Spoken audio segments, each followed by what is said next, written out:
Hey now, welcome back to Lone Star Mini Restoration. With the flywheel out, my sole focus right now is just to remove the flywheel housing.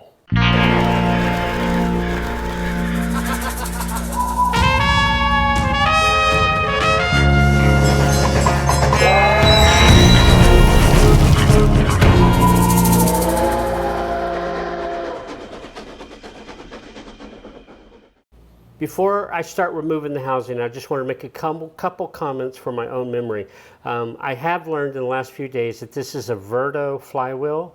There are loads of YouTube videos out there that talk to the pre-Verto assembly, disassembly, installation, all the above. There's not that many out there that I can find. I'm sure they're there. I just haven't been able to find them. But the videos that I have found were from three people. One was a VMAX cart. I don't know the guy's name, but then another one was HRE, a guy in Ireland, HRE IRL. He's awesome. And then MED, Race Technologies. They all offer something, but for the new guy like me, they don't give enough information to satisfy everything that I need. So as I go along and as I learn, because I'm pretty sure I screwed up my flywheel, so I am going to figure out how to check this, if necessary, disassemble this and replace parts and then have it rebalanced. So that's with the Verto flywheel.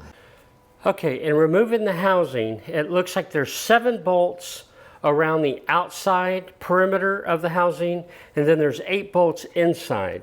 It appears that they're all 7/16 with the exception of this guy right here.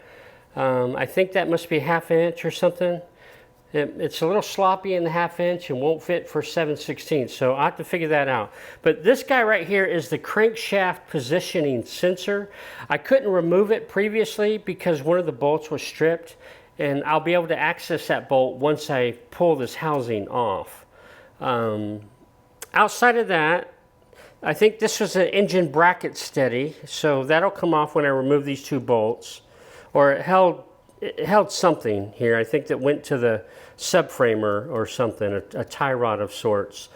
Outside of that, there was this guy, but this guy, as I mentioned earlier, I think it goes in here and it's behind the flywheel, or maybe it goes behind this guy. I'm not sure how this fits. I can't remember. I'm going to have to research that and look in the book. But then there's this washer, and it's got like an embossed area here. So there's that guy. So that's off. And then this, which I don't really know how it comes off. It says here, it says flywheel side. So I'm worried about breaking it because I don't know how it comes off. It looks like I have to pull that off in order to get the housing off. So I'm going to go with that bet, and I'm going to attempt to pry it up here a little. There's teeth on this, and it looks like it fits the teeth on this. Oh, hey, yeah, okay, so there.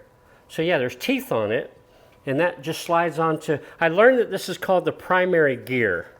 So that's now off, done.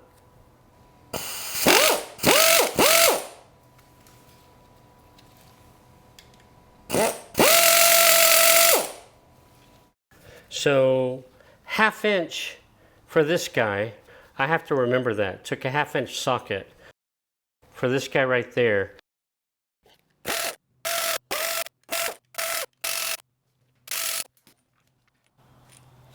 They all appear to be the same length.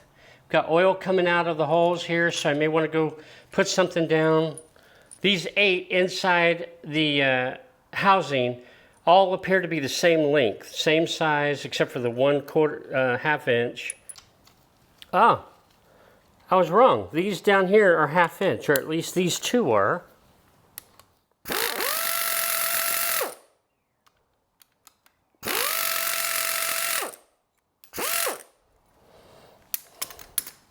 All right, so these 2 down at the bottom, those 2 are 1/2 inch that held this bracket on.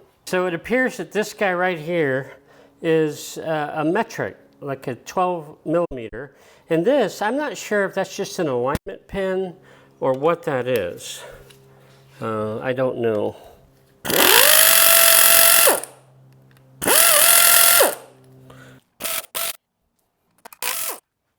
So this is the last bolt up here, and I can't get a socket in there, so I'm going to have to use my wrench. Well, I can't even get the ratcheting side in there, so do it the hard way, right? Now, I expect this, while I'm taking this last bolt out, I expect that I'm going to have to knock this loose. So unlike the cover to the flywheel where it just fell off, I'm going to, ooh, that one's short. Look at that. All of them were much longer. That one was a short guy. Let me just look around the perimeter, make sure that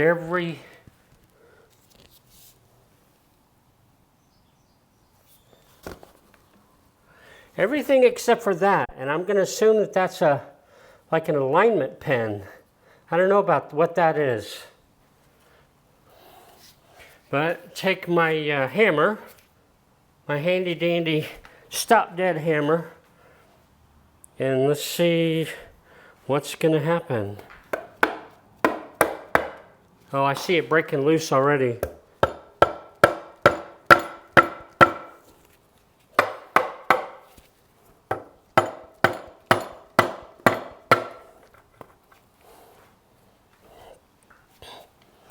All right, I'm just going to see if I can, okay, whoa, there it comes. All right, so that, I really don't know what that is. But the housing is now off. First time I have ever seen the inside of an engine from this level. Of course, now I'll move to the radiator side, and I'll remove the timing chain cover, the fan, the belt, or the pulley. I'll remove all that. But that's it for this one. One more tip to help me remember is that I noticed today when I was looking through the Haynes manual, there are different sections for how to remove the flywheel and clutch. The section that I was looking at on my last video, I was looking basically at the engine removal, but I searched under index flywheel and I got one area. Well, today, by accident, I found the clutch area. So if you search by clutch, you get a whole different set of instructions, and they're much better. So if anybody needs to remove the flywheel / clutch assembly, look under clutch in the Haynes manual. It will give you a much better. I think it's going to help define parts for me. But anyhow, thank you for joining in. All right, bye just now.